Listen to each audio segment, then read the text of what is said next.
Assalamu alaikum wa rahmatullah and welcome to Pivot on Hilal TV. So many years ago, it seems almost like a lifetime ago, that South Africans had this euphoria, this enthusiasm. As you saw it, the queues snaked around for miles. People waited to vote. Why? It was this ideal that would finally be realized, that we would be free. Freedom had dawned.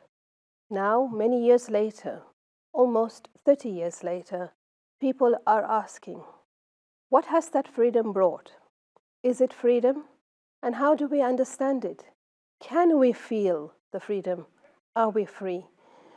To discuss these issues with me today is Safiya Goga, who is a lecturer in the Department of Political Science at the University of Pretoria.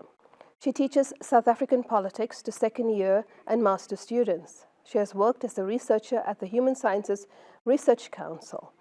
With that, I'd like to, tickle her brain a little bit, to ask her in all her encounters and in many discussions with her students. And of course, it is the youth who give us an idea and an understanding of the pulse on the ground, of the palpable, emotions and testaments of the people. If we want to know how is the state of the country, we simply have to listen to the voice of the youth. So with that, Assalamu alaikum wa rahmatullah, and thank you so much, Safiya, for making this time for me today.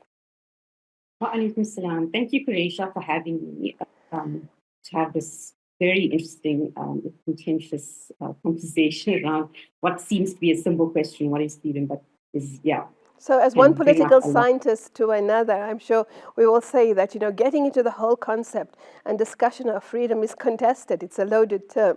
But we're not going to do that to our poor viewers. We want to entertain them with the real experiences of South Africa. So from your side, Safiya, how would you understand if you were relating this question to young people, to the students that sit in your class and listening to their answers? How do you understand freedom? What is freedom, and how do we understand and celebrate Freedom Day? I think to start with, I would say that this question of freedom is something that is widely studied at the global level. So if you have to look at some of the most influential surveys, for instance, around democracy and freedom, you will see, for instance, Freedom House, which started its tracking and mapping of freedom across the globe in, I think, in the 1940s. It offers a mapping of the globe where it looks at over 200 countries and then says, effectively based on a statistical modeling, it tells you whether countries are not free, partly free, or free. And you'll see that South Africa routinely appears as free on that ranking and on those maps, right? And our score, they score countries out of 100%, and our score is roughly around, for the last few years, certainly, has been roughly around the upper 70s to, up to 79, I think it was in 2022. So, and to give you a comparative perspective, the United States score is 83, right, in 2022, the same year that we get scored as 79, and therefore it's free, right? The US is 83, Canada and Australia go up into the 90s, right, 95, 97. And the point here is that, and of course, in the Middle East, the only country that gets classified as free there is Israel. And the rest of the Arab nations are classified as not free. So, of course, the basis for these kinds of measures is things, effectively, the Freedom House is looking at two things. They're looking at political rights and they're looking at civil liberties. And for political rights, they want to know, are elections free and fair? Is contestation of elections free and fair? Is the president elected in a free way? Or everything around electoral democracy. And then, civil liberties moves on to, as well as some other measures. And then civil liberties is looking at, what are the individual's rights? How autonomous, how much of personal autonomy do people have in South Africa? and what is the rule of law, how free are people to, practice their religion, to associate with others freely, to be part of trade unions as they wish to, or other collective bodies. So it's those kinds of things that South Africans that get South Africa a high score, because we score high on most things. Of course, the things that we don't score high on, that brings our score down, are always corruption and the question of corruption. So you see in the last report, they spoke about state capture, they spoke about the failure of government institutions, and another thing that we score low on, for instance, is there due process in civil and criminal legal cases. So South Africa scores pretty low on that as well, and a few other things, right? But corruption kind of ranks quite high. So you'll see, if you have to look essentially at these kinds of measures, it would tell you, it would get you to kind of say, yes, South Africa is free. There's freedom of expression, there's freedom of religious association, etc. And then the question becomes, is this something that we see reflected in the reality of South African life, right? Beyond institutions, beyond the electoral kind of system. And of course, we all know that there's significant civil unrest, there's significant kind of socioeconomic conditions that produce civil unrest, such as we saw in July 2021, and that many South Africans, the majority of South Africans, in fact, do not consider themselves to be free, right? And that feeling of unfreedom, or that feeling of constraint is largely produced by the socioeconomic, right? By the fact that our socioeconomic conditions do not allow for the access to the freedoms that are protected in law, right? So South Africa is often celebrated as a constitutional democracy with one of the most kind of progressive constitutions, right? And so this idea of constitutional democracy produces the sense that, okay, so we do have rights. People have political rights, they have economic rights. They actually, so what is missing there? And a lot of the time, the response to that is to say that, South Africans have formal rights. The Constitution affords them formal rights, but denies them substantive rights, which is to say that the realization of the rights that you have is prevented by the socioeconomic conditions under which. But Safiya, everything that you have outlined from now, I mean, just even if I was not a political scientist, I would say there's an absolute bias in the assessment of Freedom House or others, for example, who bring about these particular tables and criteria and claim, which states are free and which states are not free. I mean, Gaza has exposed all the liberal democracy hypocrisies and double standards. If anything, by any standard right now, you can see that Western states, the United States, Canada, Australia, Germany, these at the moment are exhibiting the highest levels of unfreedom, where civil liberties are clamped upon right across the board, in every avenue possible. To preserve and to protect a genocidal maniac state, and that is Israel. It also proves that corruption is not peculiar to African states or to South Africa. The height of this audacity and double standards that is manifest in the Western states is a result of the corruption that exists amongst the political elite in all of these Western states, Australia, Canada, USA, Germany, because they all take campaign money from the organizations, from these lobby groups, who then dictate to them what kind of policy they want instituted. And that certainly is corruption. It is not a representation of the will of the people, as we see now the pushback from citizens against their political elite. So considering this, considering the duplicity, the dubiousness in which they rank freedoms, etc., Do you think that, considering our history, that we should look at ourselves, ignore these indicators, and ask ourselves, how do we recognize our history? How do we remember our history? And how will South Africa forge its own freedom, independent of these instruments that measure us?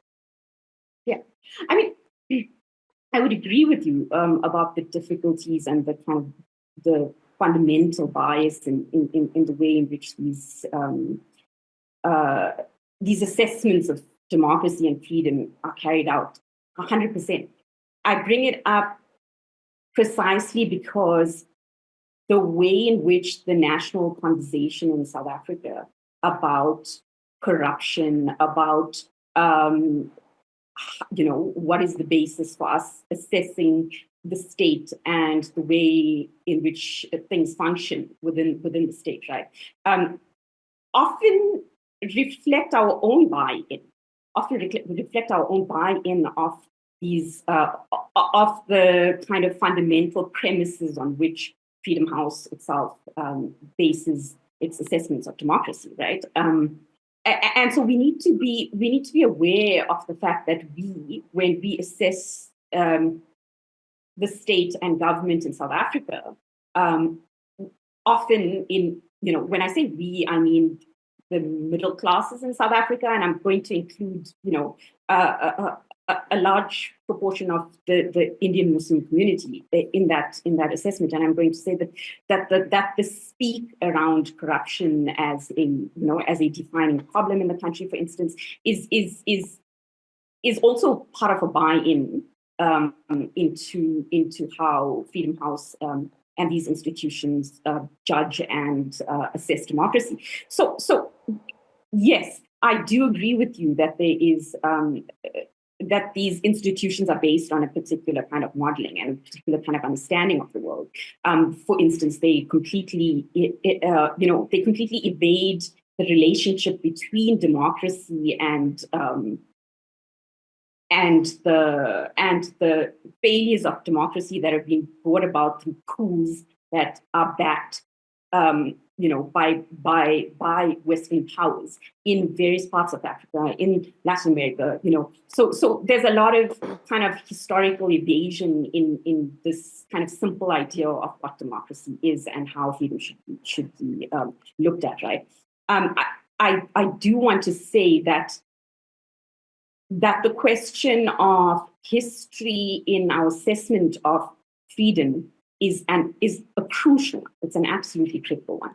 Okay, but I have to stop you there. Sorry, I have to stop you there. We're going to a break. So, and I know it's going to be needs some unpacking. When we come back, perhaps we can start on the whole question of understanding our freedom within the history. So, just please hold that thought for a few minutes.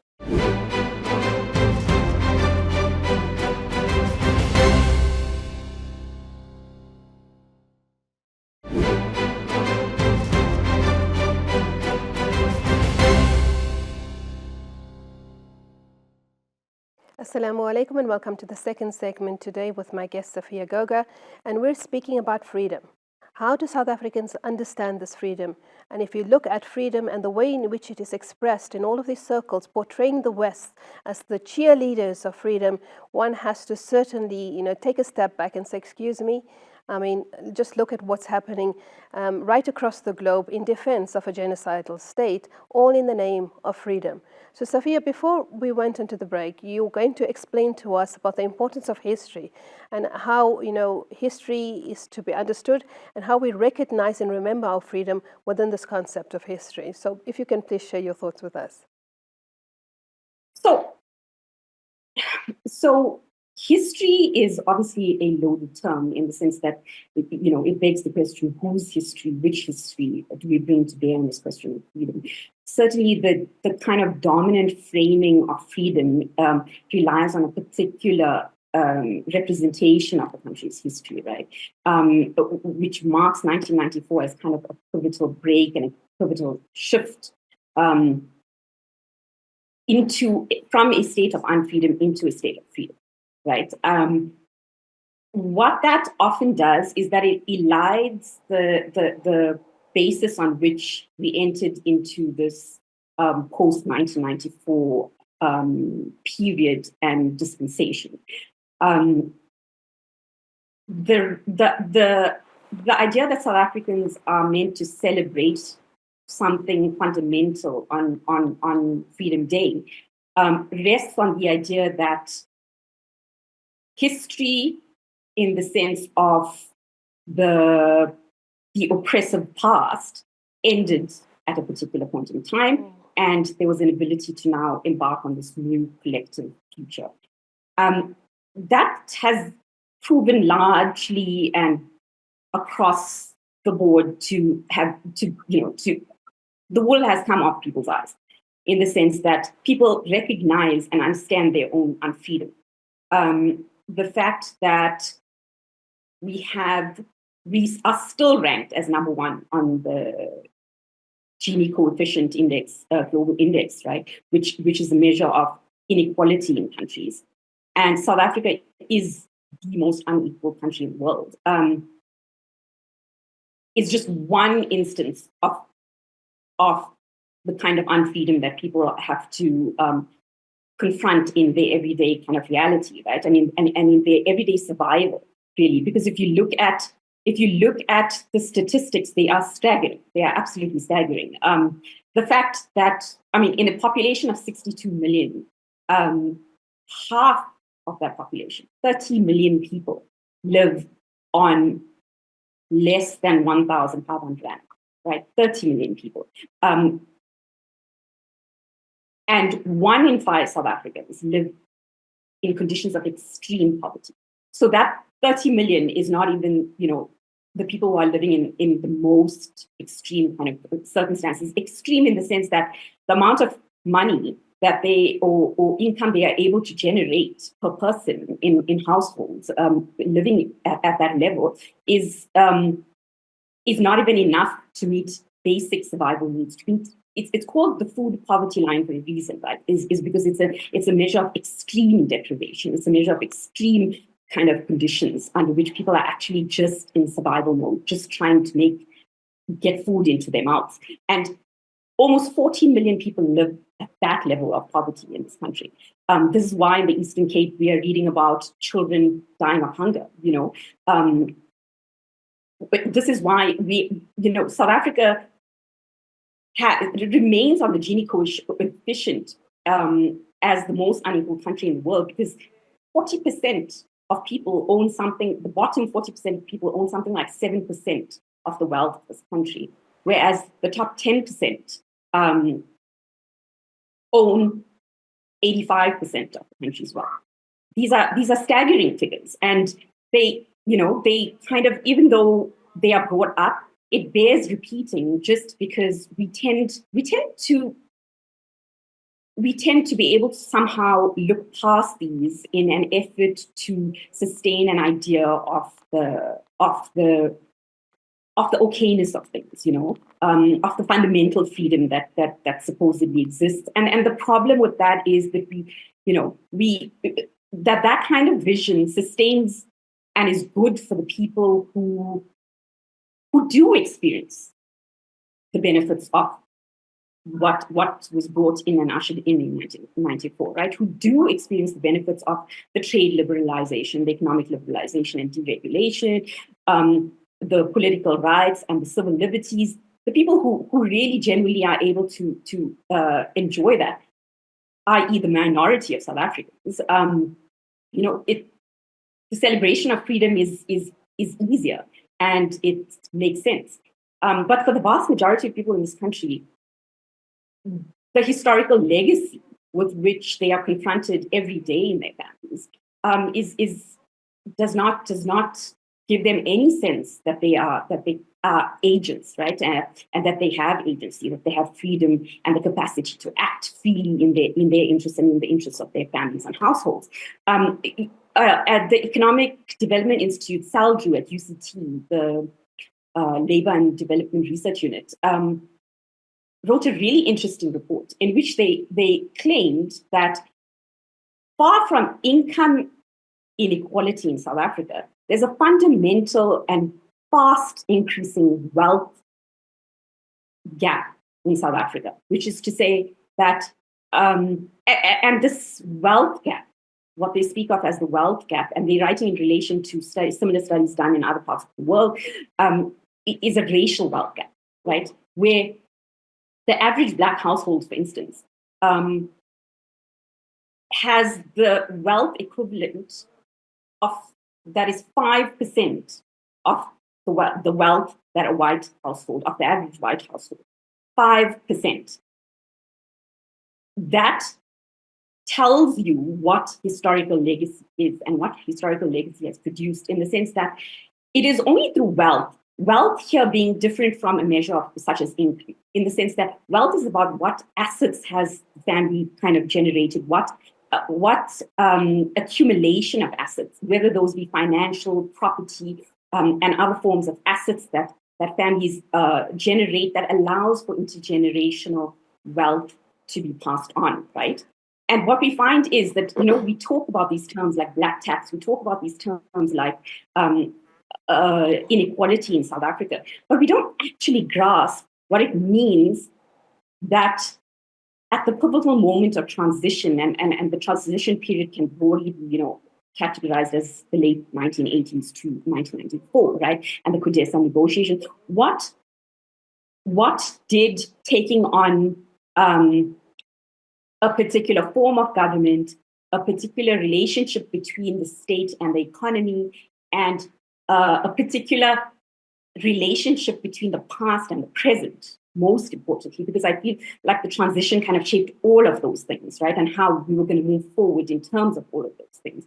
And what that transition period did is that it kind of said, okay, we're all starting from this state now, without enough of a interrogation of the fact that you already had this massive inequality that had been produced, and you were going to, for instance, implement economic deregulation, which has been great for everyone who owns businesses and who is in a particular class category. They've been able to flourish, but the point is, at what cost, and who bears that cost? And if you read books by the political scientist, for instance, at UCT, Thiven Reddy, he's written a book, a 2015 publication called The Failures of Liberal Democracy, right?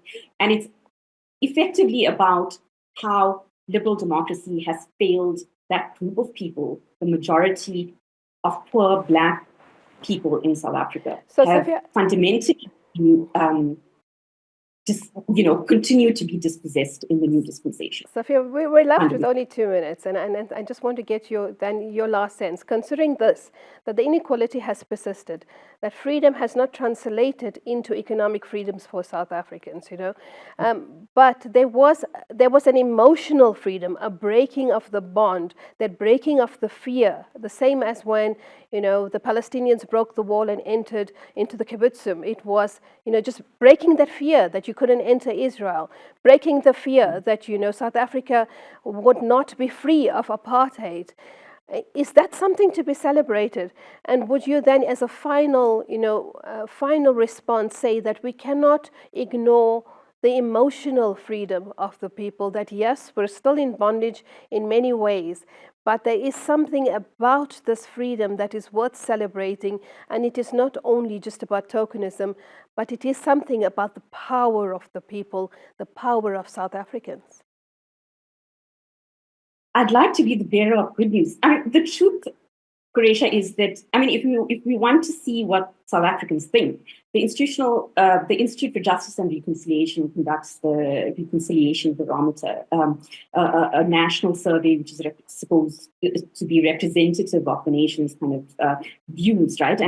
And the 2023 report shows that there is still fundamental and high levels of distrust among South Africans of each other, and that South Africans are fully aware of what the sources of disunity and social division are. And because the number one reason provided by South Africans to the question of what lies at the fundamental core of this disunity and inability to cohere supposedly as a nation, and it's socioeconomic divisions. It is the fact that we live in this kind of socioeconomic situation. And I think South Africans in that sense are very well aware of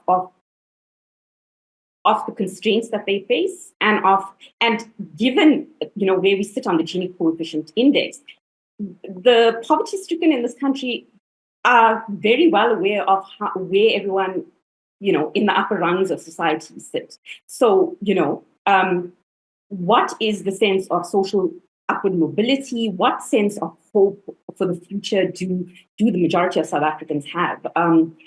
It's a fairly sobering picture, I think. And I think the July 2021 unrest kind of really let us know the levels of discontent that people have with their lives. And certainly they had the hope. The expectations and the hopes were very much at there. And it's the frustrations that people have experienced that result in these kinds of, what we call looting incidents, which is a complete misnomer for a fundamental structural social problem. And certainly, I think that, we have to consider all of this, but how this pans out and how this conversation will carry truth will be when we come to May 29 and we see the result from the elections, how South Africans view themselves and how they view themselves in relation to the state and the state that has made choices on their behalf. But thank you very much for sharing these ideas about freedom with us. And I would like to wish you a happy Freedom Day, that we can hopefully sit down around the bonfire and celebrate freedom for South Africans. It is a great moment, and we hope to make this country even greater. Fi amanillah. Wassalamu alaikum wa rahmatullah.